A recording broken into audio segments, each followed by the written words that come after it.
Hey guys, welcome to the Dream Chasers Ground Zero podcast. Our goal with this show is to equip you with the knowledge, skills, and even connections to get your dreams off the ground. Today's guest is the chief visionary at Confidancia, a brand strategist, international keynote speaker, and approachable badass. She once traveled over 7,000 miles in 3 weeks on a Live Your Brand tour to find out what actually makes great brands work. Her final answer? The humans. Humans are at the center of every success, and their stories are just as important as the brand stories. Over the years, she has helped tens of thousands of humans find their voice and own their confidence from stages all over the world. She has an uncanny ability to create a safe place for humans who want to make change, matched only by her deep commitment to doing so. Tune in for some valuable conversations today about how, regardless of what you think, your brand is what everyone else is saying about you, and how you can learn to trust your intuition to make better decisions for yourself. This interview was a really fun one, and if you're struggling with confidence or identity or anything in between right now, this interview is for you. And please make sure to stick around for our guest's advice to their ground zero self. Now, without further ado, let's get to the show.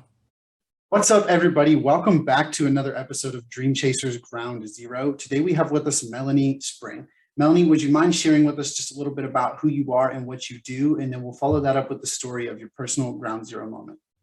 Absolutely. Yes. Hi, I'm Melanie Spring. I'm an international keynote speaker and brand strategist. I help humans start revolutions. I love that. I really do. I've been doing a lot of research in preparation for this, and I've just loved the energy off of the website and everything that I've found. So just the verbiage and everything, but we'll get into that a little bit later. Anyway, now would you just mind sharing with us the story of what you consider your personal ground zero moment and some of the things that you learned from that to help you get to where you are today? Absolutely. I have a bunch of them, but I'll share my favorite. So I've definitely not had tons and tons of just success stories, a lot of those oh shit moments. So that would be what I call it, the ground zero moment. So mine, actually, my most recent one was 5 years ago, and I was in a space where I had broken up with my boyfriend and I was really sad. And a friend of mine showed me a little thing that she went to do in Bali. It was a yoga retreat. And I was like, I've never been on a yoga retreat, let alone ever to Bali. That sounds amazing. And she said it was one of the most transformational things I've ever done. And I was like, I'm doing that. Sounds great. What I didn't realize was I was also pretty miserable in my own business. And I had had a branding agency for 8 years and was like, yeah, I think taking off some time would be a really smart idea for me. So I left my team, I left my life, and I went away for 2 weeks.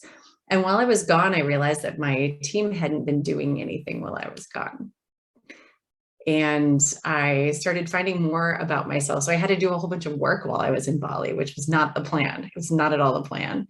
And so I got home and was just like, this is an interesting space to be in where I don't love my business anymore. It's been 8 years since I started it. I basically had created a job for myself, which nobody really wants a job if they're an entrepreneur. So then I also had a relationship that had ended that I thought was going to be marriage. I really honestly thought this was going to be like the best thing ever. And it didn't end badly. It ended in a fight, but it wasn't like a bad relationship. So I'm like, what is wrong with my life right now? So while I was there, I ended up doing a little visualization and took some time to really understand, like, what is wrong with me? Like, what's going on with me that everything's falling apart?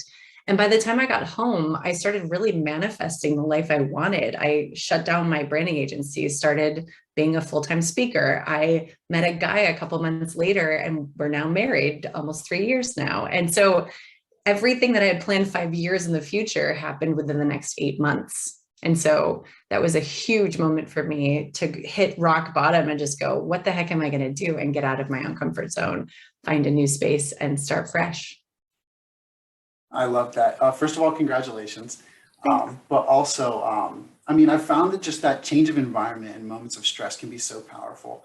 I had that, first recommended to me by a mentor a little while back. A little bit about me. I just graduated from college here a little bit over a month ago. So right after that, thank you. Right after that, I had a mentor more or less convince me to take a trip. He was like, dude, I don't care where you go. I don't care what you do. Just get up and go somewhere. He's like, get out, go decompress, and really just kind of now think about what you want to do from here on. And it was very kind of similar in a sense to the trip that you had with a little bit less of the relationship stuff. But to just kind of get out and like try and process where I want to go from here and the things I want to accomplish and how I want to continue moving forward. And, that was extremely beneficial to me. And I recommend that to anybody here tuned in that is potentially dealing with something similar right now. But yeah, so just looking at some of the information that I had prior to us being able to get connected today was that you call yourself the chief visionary of your company. And then I just kind of wanted to ask a little bit about where the inspiration for that title came from, as well as some of the inspiration for this new path and new company that you founded. Yeah. So for 5 years, the last 5 years, since I closed my branding agency, I called my company Melanie Spring Productions because I didn't know what else to call it. I'm like, it's just basically me. I don't know. I'm going to be a speaker and I have a team, but I don't want to work for anybody, even my own company. So when I decided to call the company something, I realized I was building something much bigger than just myself. I wasn't just building a branding agency again. I wasn't building a speaking agency again. I do speaker training, but that's not exactly what I do. So I was starting to do the whole okay, I'm kind of like a personal development / CEO coach / life coach person mixed with a speaker trainer, mixed with a brand strategist who also does speaking. And it's like, okay, how do you explain that to people? And I was sitting at a coffee shop with my husband in Denver, and we were just having a conversation. And I looked at him and I'm like, I think I came up with a name, Confidancia. And he's like, ooh, that's fun. Where did that come from? I'm like, I don't think it's a word, actually. I think so I did confidence mixed with abundancia, which means abundance in Spanish. And so abundant confidence, how fun would that be? And as I was thinking about titles, I was like, I don't want to be the CEO necessarily. I'm not the CEO type, I guess. And so I started thinking of the fact that I'm really just a visionary for people. I see a vision for humans that I work with, the rebels that we work with. I also see a vision for a better future. And since I am the visionary in my business, I'm not the person who does everything. I'm the person who's setting the big dream and the big vision for us to go toward. I decided to be the chief visionary instead. No, I love that. And I feel like, just in that story, it reminds me a lot of myself with, a few of the people that I've worked with so far. And just some of the ideas that I've had, a lot of people have kind of looked at me funny in a way that I could picture just about everything, but I don't always know how to get there. Mm-hmm. And that's where kind of very similar to the way you just explained, I'm not necessarily doing everything, but I have this vision and I have this idea and I have this place that I want to take us all to, but I need your help to get there. And I just think that's so powerful. And I think it's just one little slight change in verbiage, mm-hmm. where there's this weird stigma around CEO lingo type stuff. And I just like the change of pace, really. But switching gears here, I know that in a little bit of my research prior to this interview, I found that you started your first company while you were still in college. I do want to ask you about that as that's roughly my primary audience, as well as where I just came from. So I kind of wanted to get an idea of what it was like for you at that time and some of the things that might have stuck with you to now, what you're doing now. Yeah, I started my first company kind of on accident in college because I'll give you the true story, the one that's not necessarily published. When I was a sophomore in college, I went to a community college and I got in trouble because we were going to be throwing a party at my parents' house and we had a whole bunch of time to kill. So 4 of us decided to hop in my little car, which it's an old Dodge Charger, but not the fun kind, the hatchback kind. So it's an 80s Dodge Charger, so not the same thing. But anyway, we jumped in the car. We went to this place called Rock City near where I'm from, and it was closed. And I was like, I want to go in. So we decided to hop a 7-foot fence and get in anyway. So the 4 of us just got in. We didn't know that the owners lived next door. And we're just walking through this property, trespassing. We all get arrested, in a lot of trouble for this. And I end up with community service as the thing I need to do because I'm only 19. So I end up going to my 4-year school right after that, which is where I ended up getting a job as a webmaster. And I was like, hey, I need to do this community service. Do you guys mind if I start a website that's for the students, by the students? Because this is before Facebook. This is before MySpace, actually. It's before social media altogether. And so I'm sitting there building this fun little website because I've been doing websites since 95. So it's like, this is what I do. And so because of all of this community service I was doing, the college was like, who's doing this website for the college? We need a webmaster. They give me a job for $8.50 an hour, part-time, to build the website for the college. And then I start getting calls from random people in the area, like Century 21 and all of the different like little realtors and little shops and things. And so I randomly started a business in college. I called, get it, eSpringworks, because this is when email was literally brand new. So I used to go around building websites and printing them on paper and taking them to my clients for them to mark it up because I couldn't email it to them. So that's the story behind the story. I had to do community service, ended up being a webmaster, started my first business.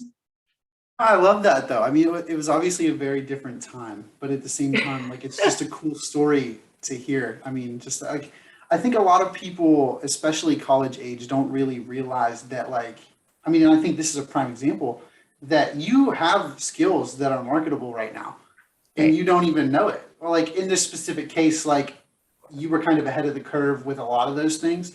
And I'm sure like you brought your own unique twist to that, which helps, spice up a college website and, Century 21 and a couple things like that. But no, it's just cool that like you were able to recognize, like, I have a skill that is sought after, like, despite the fact that I'm 19, 20 years old, and you weren't necessarily afraid to go monetize that. And I just think that's really cool. Yeah. That's kind of what happened here. I just don't make any money doing it yet, hopefully. But anyway, the way that I kind of like relate to that is like over time after starting this show, which is a long story in and of itself. I don't necessarily want to get into right now, but just kind of researching like what I can do to be a better host, a better speaker and communicator. I slowly started to see myself like identifying with those people, because like oftentimes when I'm trying to become a better one of those things, I start researching people that do those things. And that's where like, I start to relate to those people more because I'm doing what they do more. So then obviously that has obviously led us to this conversation. And one of the questions that I had for you is, how can we as podcasters, speakers, communicators learn to inspire, motivate, and bring people together through our voice and our mission? I typically ask people to put together 2 lists. So one list is, what do I stand for? The other list is, what do I stand against? And being able to look at those 2 lists and pick out what are the things that no matter what, even if people hate me, even if I get a lot of flack for it, or people are like really mean about it, what will I stand for no matter what? And what will I stand against no matter what? And that's the first step in figuring out what your voice is and what you're willing to actually use your voice to share with other people. No, I love that. I mean, I think it's definitely a good start where a lot of people, I know when I was first getting started, it was an awful lot of who the hell is going to listen to me? Why in the world am I even doing this? And like what exactly is this going to do? Where like, thankfully I had a mentor behind me that was kind of like planting seeds, like just kind of saying like, just keep going. Don't worry about that right now. Just do your thing. Like, some of those little, like oversight tips. And, obviously like from there, you kind of just let me run with it. But no, I think that like for me personally starting, it was a lot of like something that I was passionate about that a lot of people my age weren't talking about. So that's where like it kind of came in like, what do I stand for? Well, I stand for this and I want more people my age to be talking about this. And I know that there has to be more people out there other than me that are interested in this type of thing. There's no way I'm the only kid out here that wants to talk about what life and success looks like.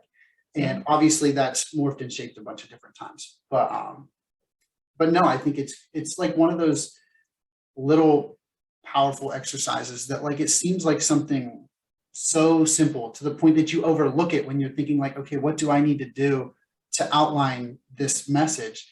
But it really is just break out a piece of paper, make a T chart, Exactly.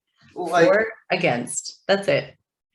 yeah, I mean, it baffles me every single time I have a conversation like this, that like really the fundamentals of success in different rights is really just somebody being willing to take the time and get clear on what it is they want to do or say or be.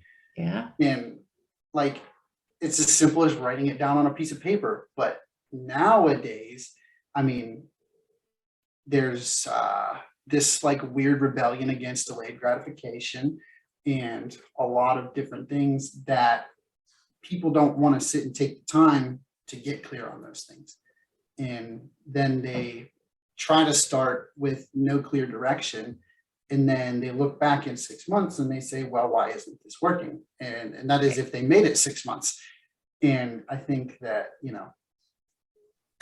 I didn't mean to ramble, but it's just okay. like, it's one of those things. It's so simple. And, anyway. Well, and I would even add to that, the for and against, once you start getting into those things, if someone was to ask you a question about it, how far are you willing to go with it? Because some people there's so many things happening in the world right now that even as this comes out, as this goes live, how many more things will have happened between the recording and it going live?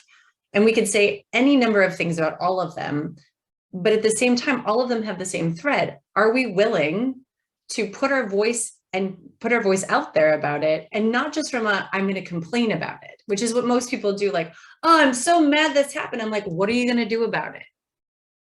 Nothing. You're going to complain about it. So all you're doing is feeding the negative energy around that thing. You're not actually doing anything positive. If there's no action to it, I don't want to hear about it. If you're going to complain about it and you don't do anything, the one question I ask all the time is, so what are you going to do about it? Like, anyone wants to you can complain. I'll give you a container to complain. And then I'm going to ask you, so what are you going to do about it? And if you don't believe that you would do something about it, you just want to speak up about it, not actually do anything, then that's not something you're really standing for or against. You're just complaining. Just letting that simmer for a second. I feel like everybody who does that may or may not be tuned in right now knows exactly who they are. And I'm just kind of letting that sit for a second. But I think that, I think a lot of us today, something that I've even struggled with, especially with the rise of social media to where it is now, a lot of us struggle with being ourselves, with being comfortable and safe, with feeling comfortable and safe, being ourselves, or even just knowing who we are in this just vast world of information and opinions. And where I'm going with that is, what is your advice to someone who feels lost right now, whether that be internally or externally, to help them like find themselves and learn to love who they become? Well, I'm working on my book right now, which has been fascinating to actually put the stories that are in my head on paper and talk about it. And one of the first things I did when I started doing that was I took the phrase, just be yourself, because people say that all the time. Oh, just get up on stage and just be yourself, or get on the podcast, just be yourself. And I was like, just be yourself is bullshit. You can't say that to people. Most people don't know who they are. So how are you saying just be yourself to people? That's usually like, okay, but who is that? Who is yourself? How do I know who I am? I don't know who I am. How is it possible for me to just be myself if I don't know that? And so a lot of people are like, well, people don't like me. And it's like, ooh, that's something different than just be yourself. Are you willing to put yourself out on the line and be 100% you?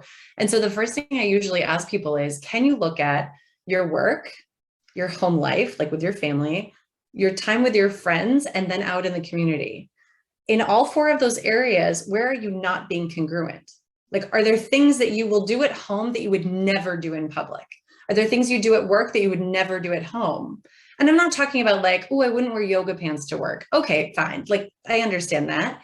But do you act differently? Do you say the F word a lot at home, but you would never say that at work? Why?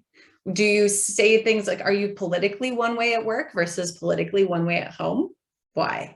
And so looking at the lack of congruence between the four places and thinking, if someone happened to walk up behind you at a grocery store, you're having a conversation with a friend, that person is a potential new client of yours.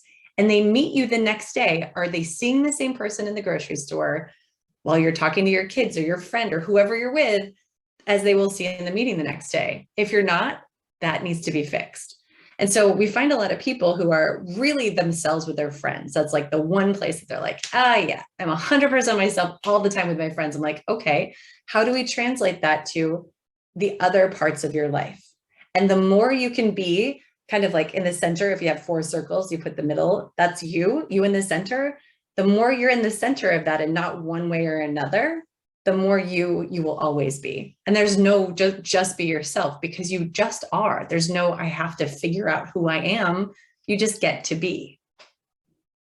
I love that. And I think that takes all really the stress out of the equation, because a lot of that's where you sit and you're like, okay, how am I going to act when this scenario presents itself? But that's what it is. It takes all of that out of it. There's no stirring of the thoughts. There's no anxiety. There's no anything. That you're just living it. You're not. There's no acting. Right. You don't have to become a persona. And this is what people say to me when I talk about personal brand. They're like, yeah, but I don't have a personal brand. I'm like, yes, you do. Everybody does. But your brand is what everyone else is saying about you, not what you're saying about yourself. So you can't say, well, my brand is this, but other people think it's a different thing. That doesn't really matter. My dad has a personal brand, for Christ's sake. Like if my dad, his name's Bob Harris, has a personal brand, everybody has a personal brand. Like he shows up in a Cars Suck t-shirt. He'll probably be on a motorcycle. He's 63 years old and he knows who he is. He'll talk about music. He'll talk about construction. He'll talk about motorcycles. That's it. You don't have a conversation. He doesn't ask me how work is. He doesn't want to know. He doesn't want to have a conversation about stuff he doesn't know. He knows who he is and he'll show up in exactly the same. My mother has been trying to get that man out of the clothes that he wears forever, but it's not going to change. 43 years later, he's still wearing the same stuff, but he's also 100% him, no matter where you see him, at church, with his friends, at home, with us, like all the same. So if he can have a brand, anybody can, but it's us being able to go, okay, but who am I really? Who do I want to present myself as? And how can I make sure it's as clear and easy to do as possible in every single scenario in my life, period. I don't have to act anyway. I'm just me all the time. I'm not apologizing about it. Yeah, absolutely. And I think a big part of where a lot of us kind of might get stuck in like wrapping our heads around this idea that like our brand is what everybody else says about us, is where like things such as like identity and external validation kind of become factors.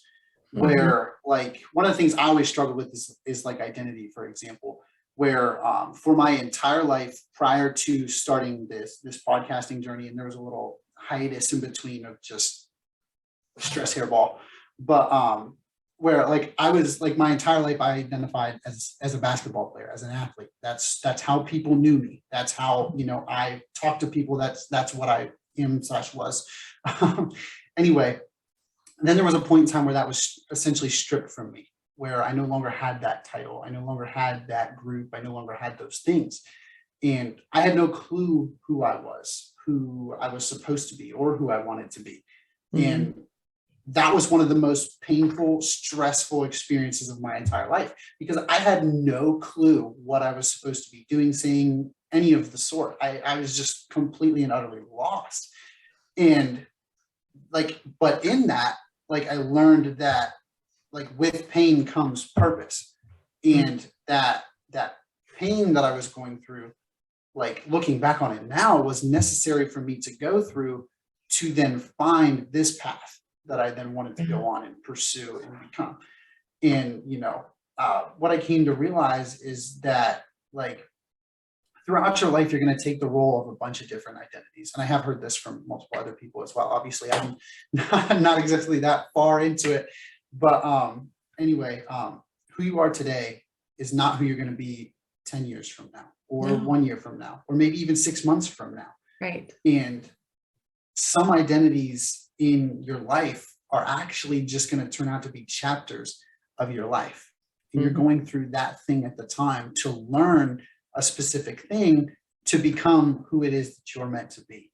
And like in realizing that helped me become so much more like grounded in what I was like doing and wanted to be and talk about. Yeah. And like, I realize that sometimes we just get so caught up like looking for the answer somewhere else that we forget to listen to the answer internally. And that's where like I brought up like the external validation part of it, because then we're trying to fit the bill of what somebody else says we should be, and we're also kind of losing that who we want to be. Yeah. That's like when people get married and 10 years later, they're like, well, you're not the person I married. It's like, yeah, duh. We're always changing and we're always growing. I had this recent conversation with a couple of my Brilliant Rebels, which is a retreat I host, and they were talking about how scared they were that when they got back home, because of how much in 4 days they had completely changed. And they're like, what if I get home and my spouse doesn't want me anymore? What if we start growing in separate directions? What if he's not doing the work or she's not doing the work? Then what? What if I'm growing and they're not growing with me? What happens? I'm going to lose them. Maybe I don't want to grow as much. Never mind. I'll keep myself small. Or what if I can't get them to go with me? I lose them completely. That's the thing about being with anybody, having friends, having family. We're all outgrowing each other all the time. Who are we willing to commit to? And can we bring them on the journey with us as we grow? Because we're going to keep changing. It's inevitable. It's who we are. We evolve. That's humanity evolves. And making sure that we have the right people with us on the journey is the key to making sure that we keep getting bigger, not stay smaller. Wow. I mean, and it's so true. I mean, and it's difficult sometimes to identify like those people, and especially like at like a young age. I mean, I guess sometimes it's hard to say that because like I am that, but what I mean essentially is just that like until you have really kind of grown into like a certain role, or I guess you could say identity of yourself, it's very difficult to kind of discern who those people are because you haven't been necessarily in a group long enough to know kind of where you belong, especially because like we just spoke about, like a million things are going to change between now and next week. Like it's so hard to say this is essentially where I belong and these are my people. But anyway, that's not where I wanted to go with that. That's okay. We're having a fun conversation. Yeah. So one of the things that like that kind of like sparked my thought process too was when I was, researching for this interview, I saw your like intro trailer that's on your website. And in that video, you talked about kind of growing up and feeling like quote unquote too much in certain situations. And I did want to ask you to share with us a little bit about that and just kind of give us some of that backstory if you don't mind. And then we could like elaborate on that a little bit further. Yeah, absolutely. So as a kid, I was really tall. Like I've been 6 feet tall since I was 11. So tall. I was very skinny. I was too tall and too skinny, too something. I was also very fidgety because I have a lot of ideas. And I found out later in life that I'm a manifester when it comes to the human design. I don't know if you've ever heard of human design, but it's incredible. It's like a personality kind of thing, but it's all based on who you are and when you were born. And I'm very, very, very fidgety. Like I have lots of ideas. I'm really like, I get all sorts of like information, psychically connected in ways that I didn't understand when I was a kid, but I was always asked to sit on my hands because I was always fidgeting with stuff and I couldn't put my hands down. I actually have a mala now, but you can hear it on the podcast if you're listening, but I actually sit with it and I let my fingers go over it because of that. And so when I was growing up, I heard all the time, I'm too loud, I'm too obnoxious, I'm too tall, I'm too skinny, I'm too whatever. There was always something. And so I was in that, actually in Bali, and I had heard too much my whole life. And I was just like, well, too much and a lot are the same. They just are phrased differently. So not enough and too much are just opposite ends of the same spectrum. The perfect is in the middle, I guess. I don't know who put that spectrum together, but I don't really like them. So we were talking about how like we have labels that were put on us when we were kids, and like what labels do we want to take forward? What labels do we want to leave behind? And I was sitting there thinking like the labels I have are like, I'm a badass, I'm fun, I'm tall, I'm exciting, I'm interesting, I'm whatever. I came up with a bunch of them and then I heard too much and I was like, oh, that's still there somewhere. Like underneath everything. And so the more I looked at it, the more I was like, I tell people all the time, like, you are enough, you are enough. But I kept thinking too much was different than not enough. I'm like, I've never felt like I was not enough. And I'm like, oh, but too much is exactly the same idea. So the more I thought about it, the more I was thinking, there's a lot of people who believe that they're not enough or that they're too much. And how can we look at this differently from a space of go find less? If you don't think if you think I'm too much, go find less. Elise Myers actually posted about that on TikTok recently, actually. She's like, you think I'm too much? Go find less. Good luck. And I think that that's what I've really come to adopt, is the fact that I'm a lot. Happily, I really like being a lot. And I'm really, really helpful to other people who aren't able to speak up for themselves. I say the things that they want to say. I do the things that they want to do to show them that they can. And learning that not enough and too much are the same thing, it's helped me really understand that, yeah, I am too much for a lot of people, and that's really okay. And so this ended up with the idea that a lot of people say, well, I really care what other people think. And I'm just like, but why? Why do you care so much what other people think? Why do you care about those labels people give you? Why do you want to take on the too much or not enough? And they say, well, but I really care about people. I'm like, well, that's the thing. I can care what people, hold on, let me rephrase this. I don't care what people think because I care about people. And that's how it shifts, is if I stop caring what people think, it's not because I don't care about people. I care about people so much that I can't care what they think, because if I don't speak truth into them, I don't take my a lot and go into them. I don't take my too much and like pour my life into them, my light, whatever it is that I'm giving them, I'm doing them a great disservice. And if they're not ready for that, that's up to them. That's not up to me. Wow. No, I think that, I mean, that's just so powerful. I think that, there's so many of us that, I mean, how do I want to phrase this? I mean, we're kind of doing that right now, like where so many of us have this like picture in our head, and some of us don't, and that's okay. But like of who we want to be or what we want to do or whatever that thing looks like. And so many of us are sitting here, like thinking about how to get there, but not stepping into that role. And that's where I think that like that not enough, too much kind of, what's the scale pendulum? I can't think of what it's called. Anyway, where that comes into play, that, I think a lot of those like external beliefs and things start to creep in, and a lot of people never step in or pursue that thing because of that scale or whatever you want to call it.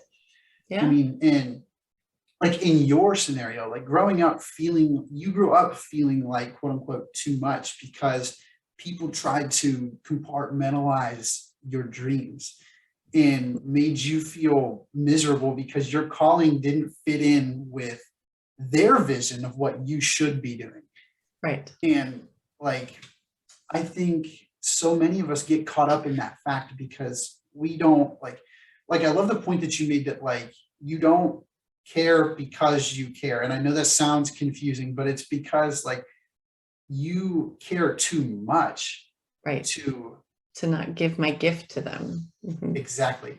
And that's where you've been able to turn that, another like little phrase thing, that you can turn that into your power, because you can say like, I can't listen to that negative stuff because I'm too busy working to be the best that I can be so I can give my gift to somebody who needs it. Yeah. And that's where, so many, I think, of us hit that like roadblock, and we like, it's like sink or swim in a way, where it's like either we're going to choose to stare those people in the face and keep going, or we're going to kind of recede back into ourselves and let them dictate who we're going to become. Right. And that's not up to them. It's up to us. One of the things that, and it sounds so cliche to say it, but one of the things that I've like come to like mutter to myself a lot lately is like, trust the process, or it's all part of the process or the journey, like, and it's stuff we hear all the time. Yeah. But like, I've just come to realize more so recently, like in and hearing a few other people speak about it, and just some scattered conversations, that it all really is a part of the process. And I'm trying to put more emphasis on just kind of like taking it all in. If like, so what if there's one person watching my YouTube videos right now? So what if I'm getting between 1 and 3 likes on my LinkedIn or Instagram posts right now? Like, I am learning to become who it is that I want to be. And I've just now started to give myself grace for that. For the longest time, it was very like, and I've always kind of been hard on myself, and that's some of like the accountability thing, which has been good to a point. It helps me push, it helps me kind of stay on top of some things.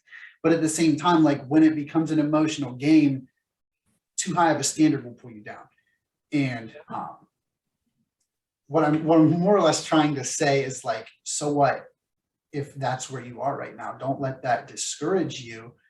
It really doesn't, like, I'm trying to think of how I want to word this. Like, it doesn't mean that what you're doing isn't good enough, or that no one cares. It just more or less means that you don't have the reach yet to reach the people that do care about whatever it is that you're saying, or that you're talking about, or that you want to share. And that's where like it all really does play into that, where like right now I'm going through the trials, I'm going through the things that I need to learn how to do better, so that I can reach those people that I can give my gift to, or that I can tell my story to, and that it is going to affect them and help them in whatever that they're doing, or that I can, help them in some way, shape, or form. Yep. So what I more or less tell people is just keep going, where like, that's something that I've had ingrained in me through a few different mentors, that like, no matter what happens, just keep going. And if that is you right now with like, the low engagement and different things like that, be loyal to those that are following you right now. Like, show your appreciation for them being there at this step of your journey. And, take, struggling with the wording today, but take the opportunity that you have, and use that to focus your faith on the next opportunity. You have to like build a belief in yourself that somewhere down the line, a door is going to open up for you.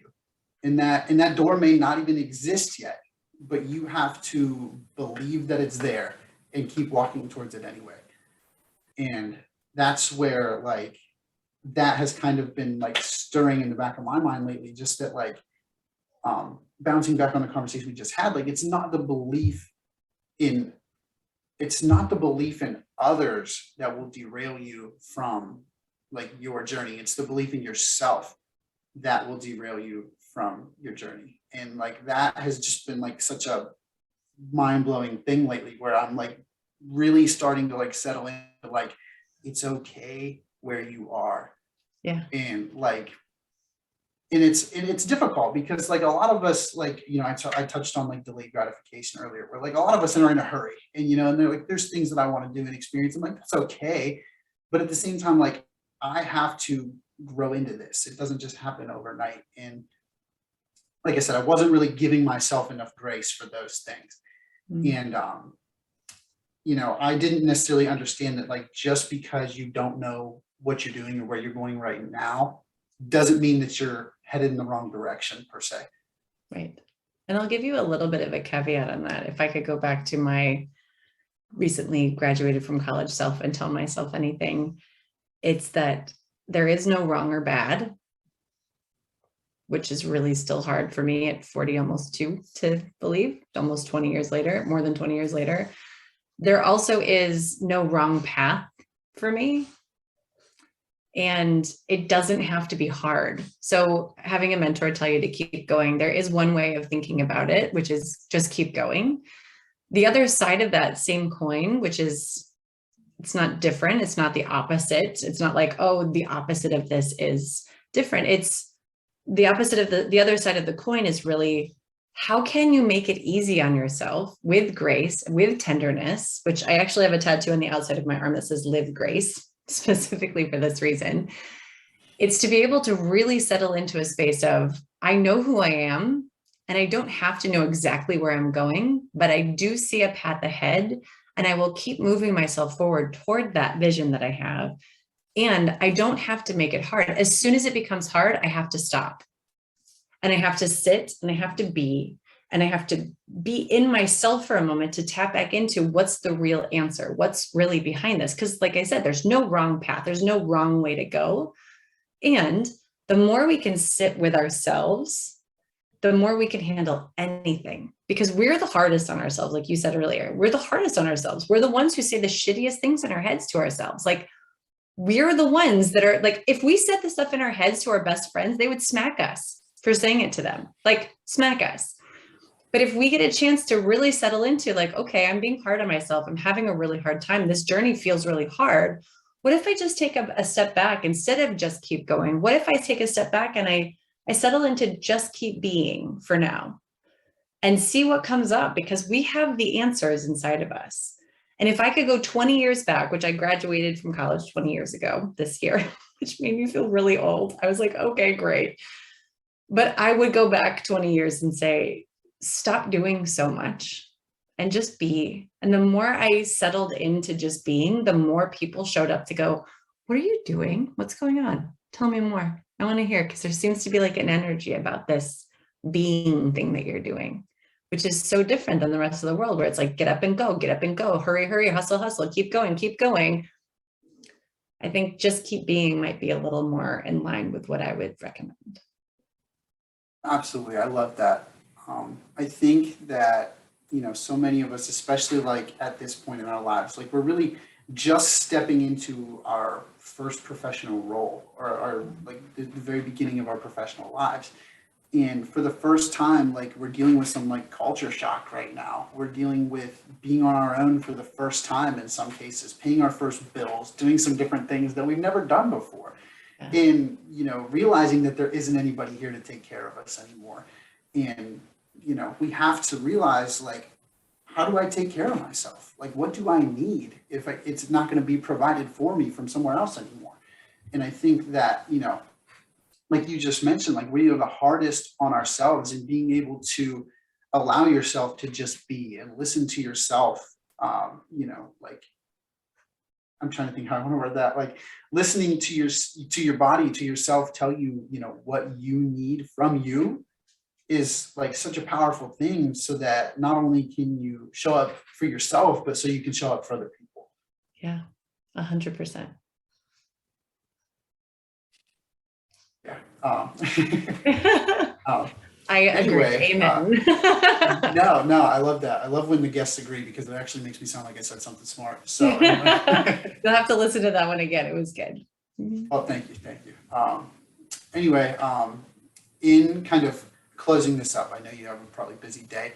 So just the question that I always like to ask the guests kind of before we wrap things up, which you might have actually already just answered it, but I'm kind of curious if I get a different answer now that I'm asking it, is if you could go back in time and have a conversation with yourself during your ground zero moment. And you were just speaking about talking to your college age self. So if we're talking to your ground zero age self, technically that's two different times. Anyway, if you could go back and have that conversation with yourself, what do you think you would say in that conversation? Oh, if I could go back to 5 years ago, I would say, guess what? It happens so much better than you expect. It happens way quicker than you expect. And you find out that it doesn't have to be hard. In fact, it's actually ridiculously easy. And you get to help other people do exactly what you've done in their own way. And you're really magical. So keep going. I love that. And I think that, like, it's so powerful, just because like you really do kind of like lay it out that, it's not difficult.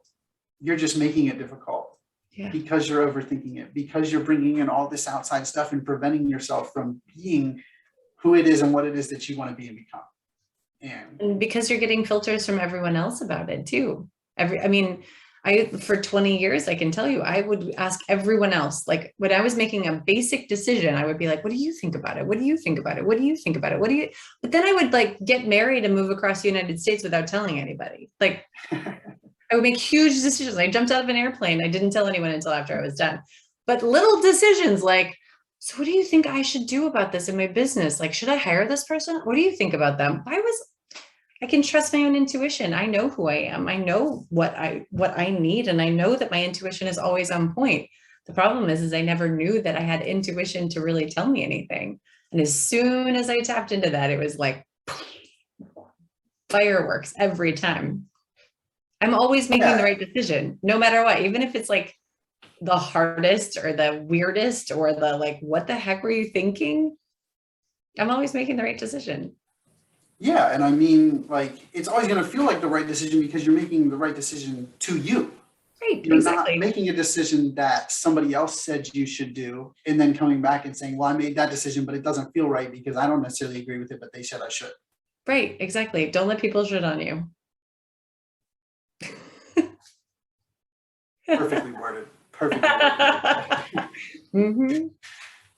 Anyway, I will go ahead and start wrapping this up. I just want to say thank you so much for being willing to come on today. I'm really glad we were able to make this happen. We did have a little bit of a miscommunication the first time around, but we still made it happen. Yay! I'm so glad that we were able to, have this conversation. So much value packed in here. So just thank you so much for being willing to come on and share your story and your experiences with me, as well as anybody who's tuned in here today. If anybody were to wish to follow up and get in touch with you, what would be the best way for them to do that? Google Melanie Spring with no S at the end, just like the season. It's easy. Amazing. Amazing. Well, thank you so much again for sharing. Everybody who's tuned in here today, go follow up, reach out to her. She's amazing, if you couldn't tell from this conversation already. So thank you so much again, Melanie. Everybody who's tuned in here today, always remember, this is Dream Chasers Ground Zero, and there's nowhere to go from here. But thanks again, Melanie. Thank you. Thank you guys so much for tuning in today. If you found value in any part of today's message and haven't already, please like and subscribe. For more episodes just like this one, click the link that will appear at the bottom of the screen in just a few moments. I really want to be providing as much value as possible for you guys, so please respectfully leave any questions or suggestions in the comments below, or feel free to leave me a comment or shoot me a DM on Instagram. I look forward to hearing from you guys. Until next time, there's nowhere to go from here but up.